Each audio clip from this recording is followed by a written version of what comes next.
नमस्कार. आज आम्ही इथे उपोषणासाठी एकत्रित आलेलो आहे.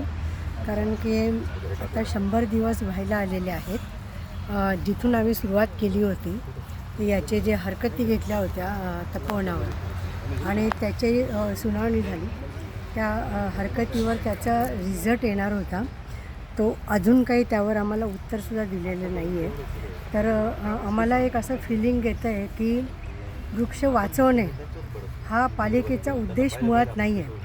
मला काय वाटतं की हे एक नुसतं एक प्रक्रिया करायची म्हणून त्यांनी केलेली आहे.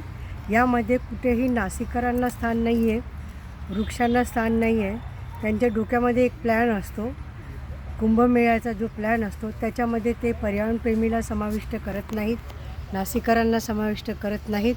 ते त्यांच्याच अनुषंगाने चालत असतात. माहिती नाही आहे हे प्लॅन करणाऱ्याचे पण नाशिकचे नाही आहेत. नाशिकनी त्यांना आपलं म्हणावं असं त्यांचं काहीही कार्य नाही आहे. कारण की ते नाशिकच्या एकेका वृक्षावर त्यांची नजर आहे. इथं कुंभमेळ्याचा संबंध असो वा नसो, इथे तर आम्ही सुरुवात केली होती ती तपोवन वाचवा म्हणून. पण आता त्यांनी इतकं रान उठवलेलं आहे की तपोवनच्यासाठी तर आम्ही लढतो आहोत, पण नाशिकच्या एक वृक्षासाठी आम्हाला लढावं लागणार आहे. एक वृक्षासाठीचा अर्थ असा असतो की नाशिककरांना एक श्वासासाठी ते लढावं लागणार आहे. नाशिकच्या जनतेलासुद्धा म्हणजे वृक्ष काय आहे पुढच्या पिढीला हे सुद्धा माहिती होणार नाही.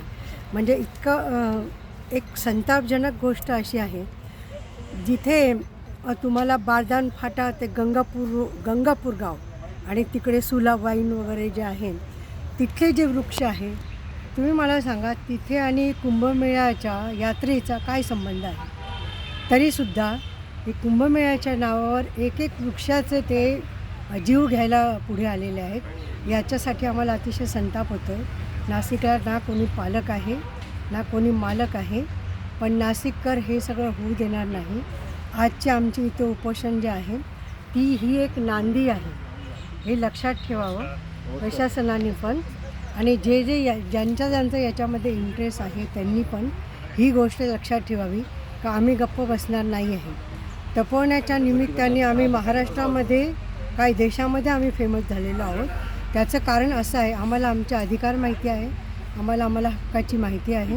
त्यामुळे आम्ही शेवटच्या क्षणापर्यंत यासाठी लढत राहू. धन्यवाद.